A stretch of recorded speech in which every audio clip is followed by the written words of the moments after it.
You may have heard that the eyes give us a glimpse into many aspects of our physical health, but could they predict your risk of developing Alzheimer's? Well, ophthalmologist Dr. Boxer Wachler joins us with a closer look at these new findings. Welcome back, Brian. Thank you. Tell us about this study.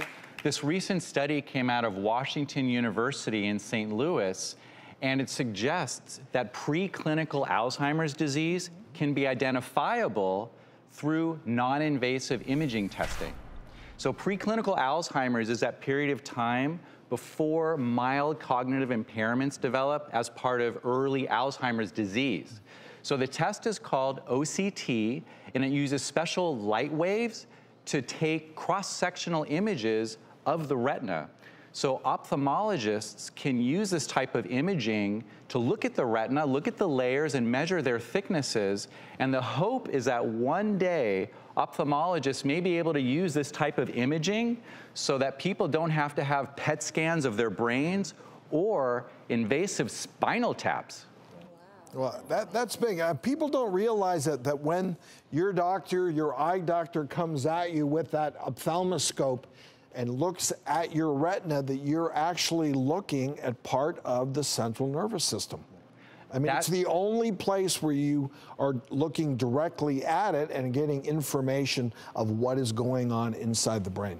100%. The retina is literally an extension of your brain. So it sounds like you feel as though this screening tool has great potential in the future. I'm super excited about this because this is the first time non-invasively we might be able to detect preclinical Alzheimer's, and imagine how powerful that would be, right? Yeah. If somebody could be identified, there's certain things that could be done to help try to stave off the development of Alzheimer's disease. Yeah, I mean, it affects 5.7 million people in the United States, 6th leading cause of death. So the earlier you can start these interventions where you can really look in non-invasively, identify someone at risk, start the medication, start the procedures to keep them cognitively sharp, I think it's so important. I mean, geriatric psychiatry, another booming area of your field. Right, and for me, it's even more personal than that.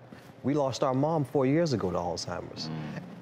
If the windows to her world, which are her eyes, could have been a window to her brain, there's nothing I wouldn't give to have been able to caught that just a little bit earlier, so we could have given her a few more good years on the back end. And people don't realize, Dr. Ish, I mean, there are medications, I know that mixed results, but at least if you knew earlier on, you would try. And we know that, that lifestyle habits too can play a huge role in mitigating Alzheimer's. And not just the meds we can try, Dr. O, but there's a lot of medications we give that can exacerbate the process when it comes to keeping a clear mentation, so we can avoid those and keep those side effects off the table. And Dr. Ish, I went through it too with my mom, and it's, you know, it's so sad. It's such a unfair disease that it just sneaks up, and I think people feel it, but they don't want to admit it, and they fake it, and they go on, there I am with my mom, and and one of the hardest things